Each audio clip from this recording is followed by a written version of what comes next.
Welcome to Chop It Up. I'm Steve, your host. Today we're going to be talking about a topic: single parent, a mother's view.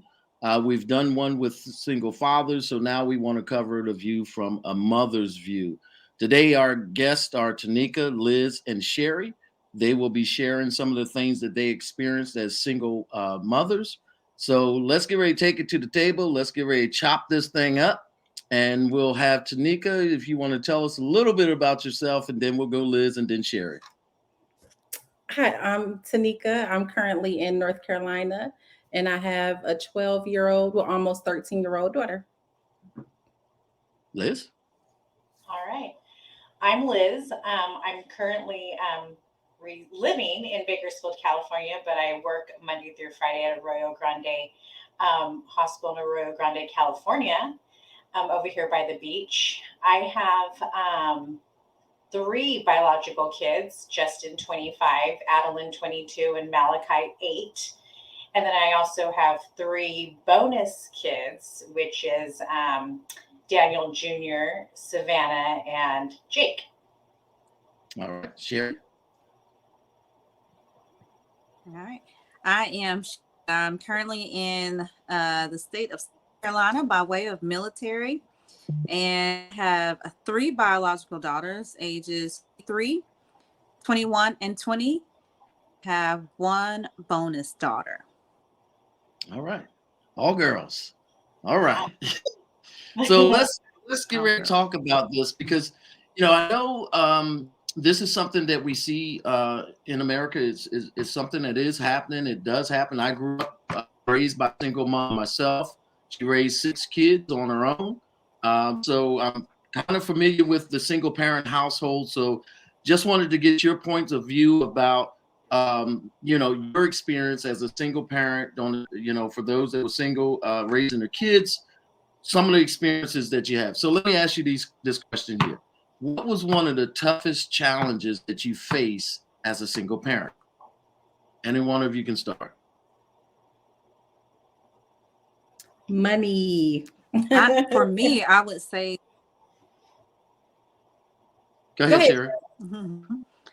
For me, I'd say the lack of support, the lack of family or friends, the lack of support. Do you have anything? Yeah. For me, it was definitely having the positive father figure role for my son. Yeah. So when you say, Tanika, I know you said money, but I think, does that go along with support, things like that? Or is just finances was just so tight it was rough? Finances Okay. were tight. Yeah. Okay. Now, Sherry, you talked about lack of support. So when was you in an area where you were away from family, or family just didn't support you as a single mom? To be honest, my family was pretty out there. They were all over the place. They just said dysfunctional, and so it's everybody had their own issues and problems, and my issues with kids was the least of worries. Yeah. And Liz, I know you talk about the father figure or a male role model, or positive role model for your son. So what did you do in these situations? Like, take each one of them. Like for Liz, what did you do to substitute? If there was no positive role model, was there anybody? Was it through either through church? There was men that was positive that was around. Was it for support? Was there other, if it wasn't the family, immediate family members, that you find anybody else that kind of you could talk with, kind of get you through some things? Was anybody want to comment on those areas? Was it anything that you did to kind of help you in that situation? I would reach out to my parents. However, they were in that time, they were probably about in their 70s. And then reaching out to grandparents, they're very biased. So they weren't that much of a help. And my dad didn't have much of a parenting background himself. So he really wasn't much help. when dealing with my son, considering I'm his only daughter and biological child. So he was Mhm. very biased. So I would try to resort to my brother. However, with my brother's history of being a recovering addict and so on, I try to have him help. But once again, he didn't raise his own kids, so it was kind of hard because he didn't have that father background with his own dad, and he didn't raise his own kids. So I kind of felt torn, because my son didn't have that strong father figure to support him with our separation, our divorce, and everything that was coming along at that time. Yeah. Yeah, I know.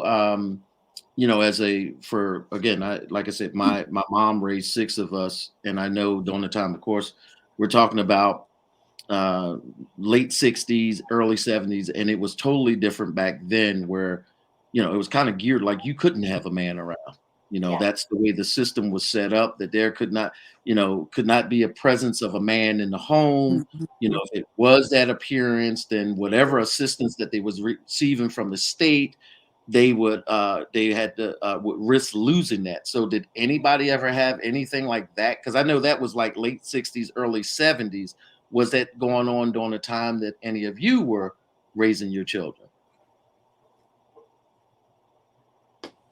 I take it as a no. No. I mean, I know that was something that was, it was kind of designed to keep it that way. But let's talk about some other things.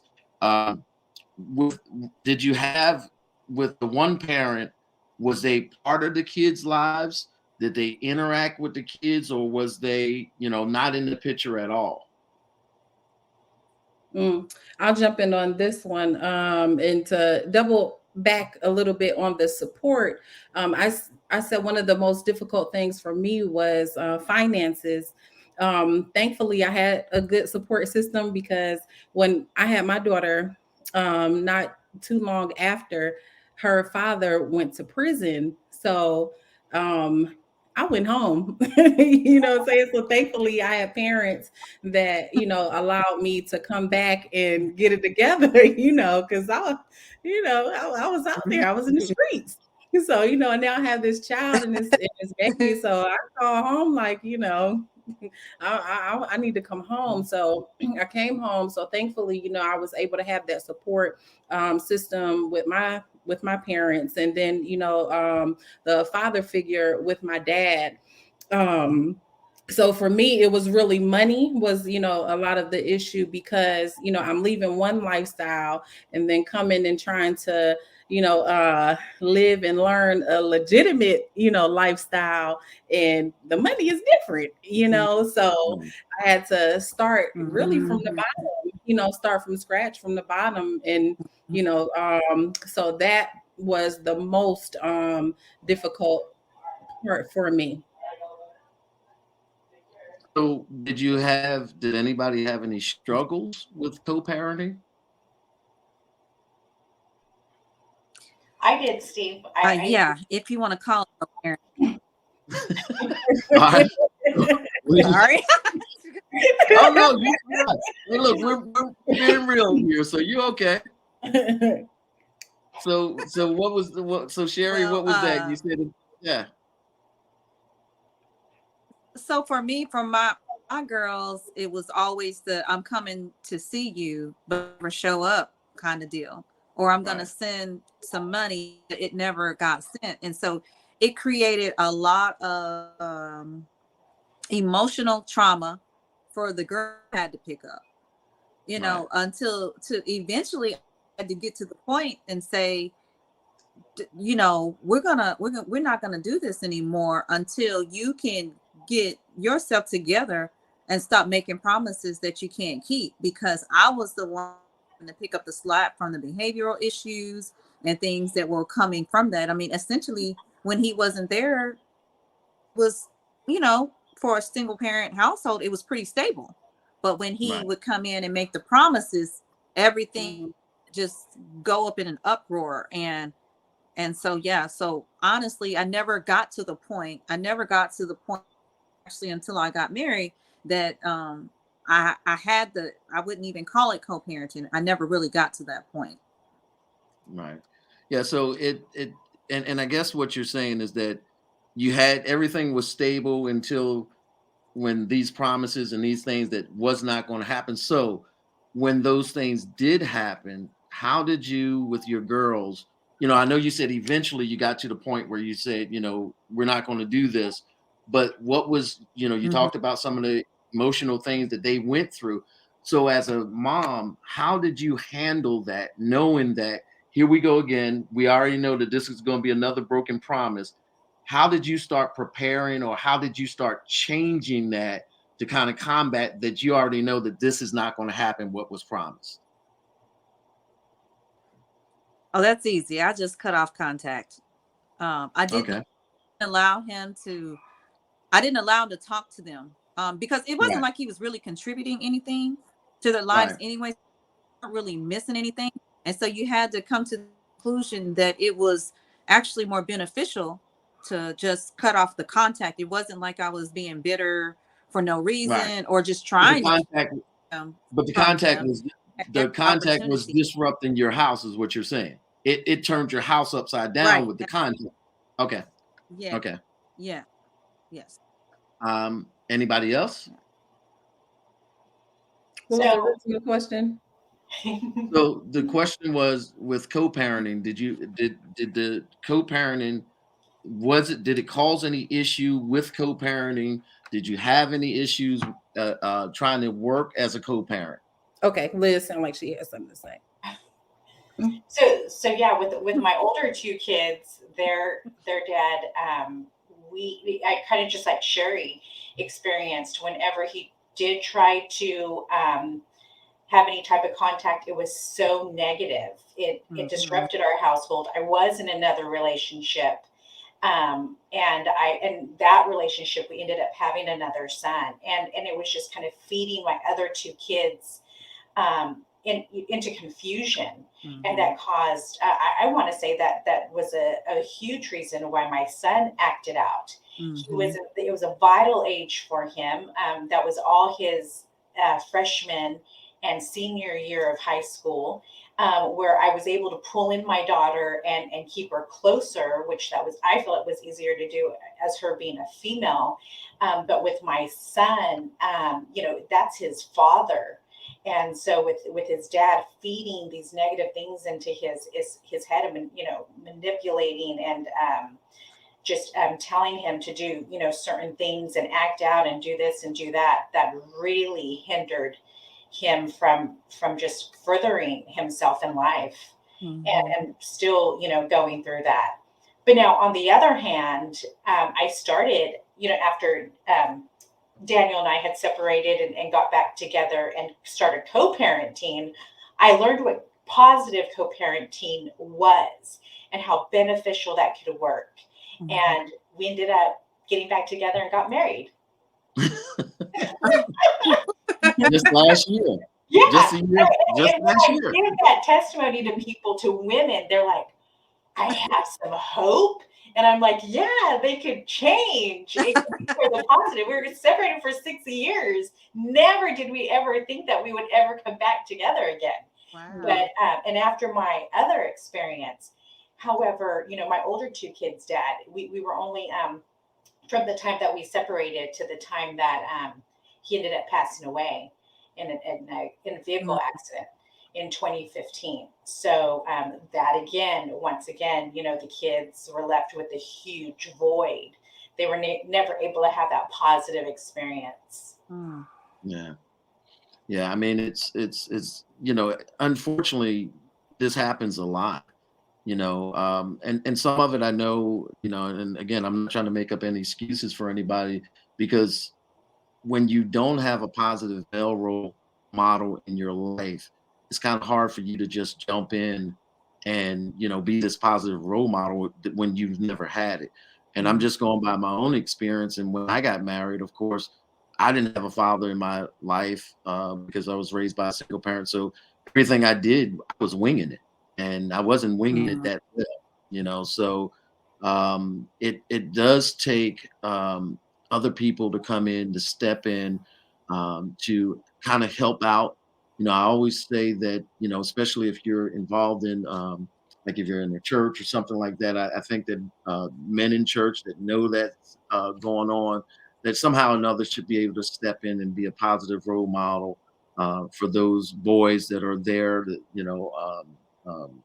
in their midst, instead of just seeing them come and go, but at least, a pat on the back, hey, you're doing well, something like that, some words of encouragement or affirmation when you see them, to keep them encouraged is always helpful than not having anything at all.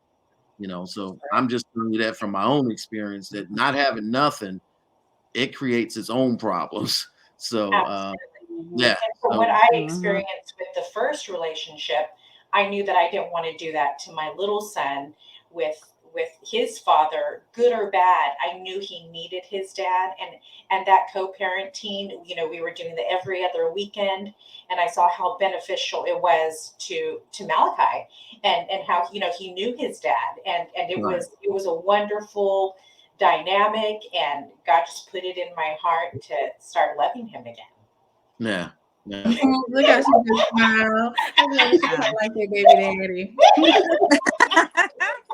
That's Somebody like that baby It was a spiritual intervention. daddy. But God is great. Yes. Yes. And, For my go ahead, Tanika. with my co-parenting experience was not too bad actually. Like I said, my daughter's father went to prison, so she didn't really know him or get to know him until she was around six, I think six, dad. But like I said, she always, had my dad, or excuse me, Steve. With she always had my dad, if you don't know, Steve is my dad. But she always had my dad, around, and so she never really missed out on that. She never even asked, like, where's my dad, or do I have a dad? I don't know if she thought that my dad was her dad, but I'm not sure. So, but when we did discuss, her father, and they met, and obviously he was still in prison for some time, but thankfully when he got out, we were able to work through, a lot of the issues that him and I had, from our previous relationship, and then just, kind of get on the same page. When he got out, it was a little rocky, like for the first couple of months, because, I think he thought we was going to be together, or something. He was going to have his family or something, but had to go, like, listen. So after we worked that little part out, like, things have been great. So my co-parenting experience, thankfully, has been great. So shout out Zeke. awesome. Thank you, baby daddy. Yeah, it's and part of it, what Tanika just was explaining, and maybe part of it why Alea didn't miss that, because like when they had things, even at work, when they had the Christmas stuff that they would do, I would take her. It was that was our thing where, every year when they did the Christmas thing, I would take her. She would get dressed up. She would look forward to going to the little Christmas stuff every year, and I still do that now. Valentine's, she always gets stuff from us, or me. It was something that I've always kind of keep them where, what a father would do. So I kind of stepped in and I kind of did those things to kind of keep her, she was not alone. She didn't have, like where other kids was, there was a male role model in her life. So yeah, I'm pretty grateful that that happened, because there was things that I've learned with her that I'm using now with the other grandkids, that I didn't do some of those things even with my girls when they were growing up, because I didn't know. I used to always say to my wife, well, what do you want me to do? Jump rope with them? I don't know what to do, but that was our thing. I'm like, I don't know. So, but I've learned over the years, and again, it's really having somebody else that can come in, that can begin to teach and have an open mind about things, and not being able to and being able to accept faults. things that you have, issues that you have, and not trying to cover them up with excuses, but just do what you have to do to make sure that your child has the best life that they can have. And for mothers, I always applaud mothers, of course, because I was raised by a single mom that raised 6 of us, and I'm gonna tell you, we were 6 baby kids. We were not the easiest kids. We were, we were always because mom was always at work, and a lot of times we were on our own. So my mom did the best that she could to raise us. And whenever I see a mom, there's something special about a mother's love. To me, when I think about a mother's love, it's almost like it's close to a Christ type love that you can get to. Because sometimes with fathers they can walk away and it doesn't seem to phase them, but a mom is there to the end. And that's the way that Christ is in our lives. He's there. He's always there until the end. He'll never leave you. He'll never forsake you. And that's how most moms are like that. That's just how that's their nature. I'm going to be there.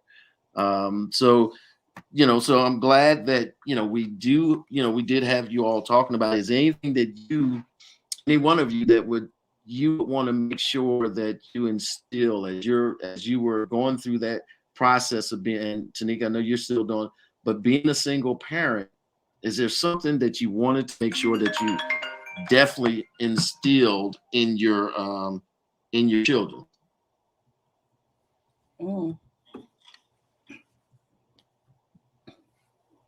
I think for me, because I didn't have the support, but I really still to this day don't know how I figured this out. But I leaned into Jesus, and I don't even know how I knew to do that. But Right. That was all of my daughters had been in church since they were little. I mean, basically were there in church because that's the only place I knew to turn to. And so I always just try to, regardless of any decisions that they make as adults, I always try to instill in them to have Jesus as their anchor for everything in their lives.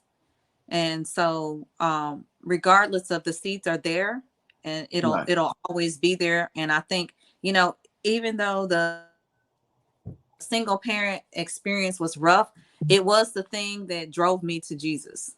Yeah. And so, God takes everything and he works it all together for our good. Yes. And so we all have our story, we all have our testimony, and that one just happens to be mine. Right. And so, yeah, Jesus is the thing that if I had to choose one thing to instill in them, that's what it would be. Anybody else? I think for myself, I think it was, especially for my daughter, to be a very strong and independent female, to be, and also for my older son too, to chase their dreams, to go after, the best life possible.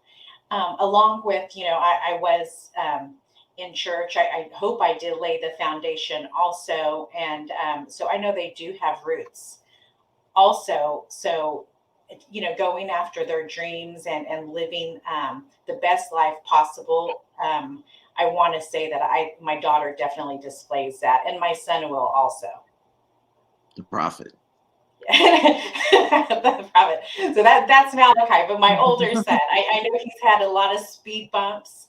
Right. Especially with the, he's 25 now. And, once he gets out of living life, because right now he's incarcerated, never thought my son would ever be there. And never thought those words would actually even come out of my mouth because of how he was just a wonderful student. He was, in ROTC, was going to go the military route, all these huge dreams, and life took him a different route. And like I said, there were some speed bumps in the way, but he does have some strong roots. So I think once he gets out and starts living life for himself and not for the image of his father, and start living for himself and our Heavenly Father, then maybe, he's going to get a long way in life.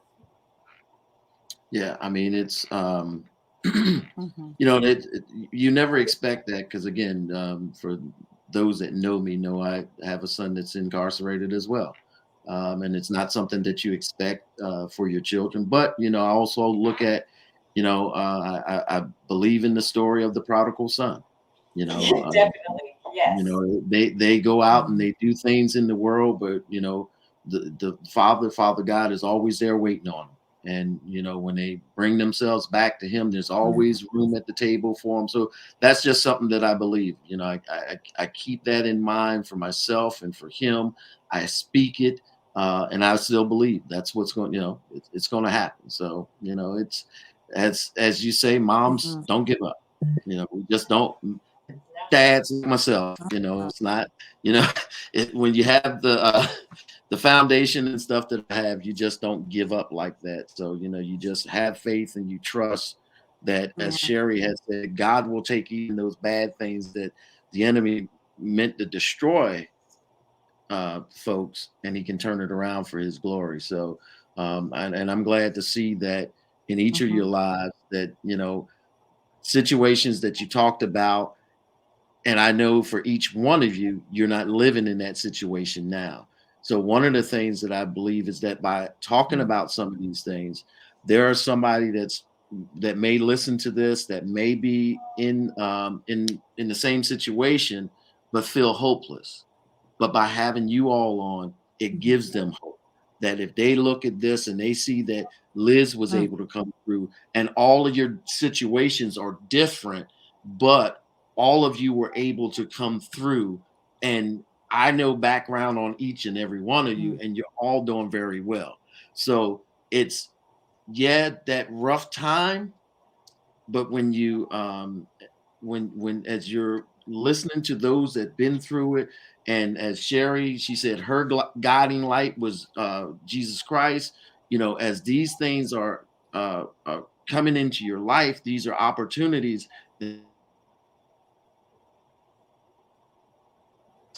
because I know that each and every one of you in your own areas of what you're doing and your life and things like that, you're blessed tremendously from where you started from.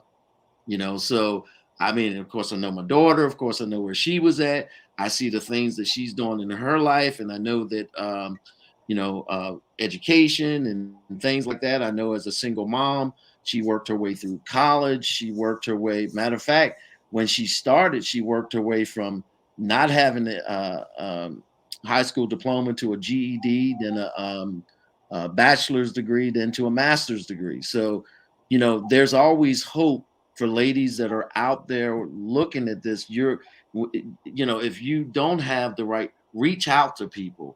There are people out there that will be supportive. There are people out there that will be able to help, that will help guide you, and support is needed so you can go. Because I know, Sherry, I know you went to school. I know, Liz, you went to school, and I'm sure that's when you're doing all of that. It's a big struggle, but you fight through it. You push yourself to get yourself through it Mhm. so that you Mhm. can make things better for your children. And I'm sure later on in life, your children, because all your children, of course, are younger than my children, but they'll be thankful for the sacrifices that you made as a mom and being there in their lives. They will be thankful. And sometimes they don't always say it now, even though some of them might be, some of them are younger than the other ones because they range in different age. Because Sherry, I think you said your oldest 21? She only 23. 3. 23. Gonna be Yeah, 20. Mhm. she's Sudie's age. She's the same age as Sue. Okay. Yeah. So, sometimes Mhm. they may not say it all the time, but there are times, and I can tell you when I look at my older kids, I know that they're thankful that I was there, and I'm thankful that they had me. Mhm. That that even as Mhm. jacked up as I was, they and we're not perfect, but but they're still there, and we're still battling in things together. So whatever you do, just keep encouraging the Mhm. women that are around you that you may find that are in the situation. Because what happens is, people as the word says, they overcome by the words of their testimony. So women need to hear your testimony. So when they hear your testimony, that helps them to see that there is light at the end of this. So we're going to get ready. Do you have anybody have any last comments before we get ready to close out? But I do want to thank you all for just short notice coming together, and doing everything that you do every day. So I really do. Like I said, you're looking at a guy that was raised by a single mom, and I appreciate when I see moms out there doing what they got to do for their families. So thank you. Thank you, Dad. Anybody have any closing Yes, remarks? yes. I want to say to the single ladies, look, sis, you got this. You got it. You can do this. Keep pushing. Yes. Look at them kids and keep pushing. Find your motivation. Go with God. Stay close to God, and you got it. Keep pushing. Anybody else? I agree. It's all about. I want to say, you know what? When I was out there, Go ahead, Sherry, and then Liz, we'll come back to you to close. okay, I was just gonna say, when I was out there as a single mother, I never in a million years thought I would get married. Never thought it could happen. See any marriages in my family. I didn't see anything that gave me something to look forward to. I mean, it's hard to even think that, but I never even imagined that I could somebody like possibly get married. So I just want to any single mothers out there that have a desire to be married, regardless of you have a child or 5 children. If you keep Jesus, I know sure by keeping Jesus in my life and putting, I know that that's how that happened for me. I really just want to encourage the single moms that, if you desire to have a helpmate and someone to be there, that God make that happen for you. All right, Liz. I agree with Sherry. I think looking back at my life and everything that I've been through, sometimes I have to take a step back and see what people see, because I feel like I've been numb throughout the whole experience. But, I was married for 16 years, went through a pretty bad, ugly divorce, and ended up with 2 kids. Never, ever thought in my life that I'd be a single mother. But God definitely paved the path for me to keep on going to school, to have some great jobs with great organizations. I wasn't that average single mom struggling. I did have a good family support basis, so I was just blessed along the way. Of course, tragedy hit, and my son went through some hard times. My daughter also. I'm not going to bypass that.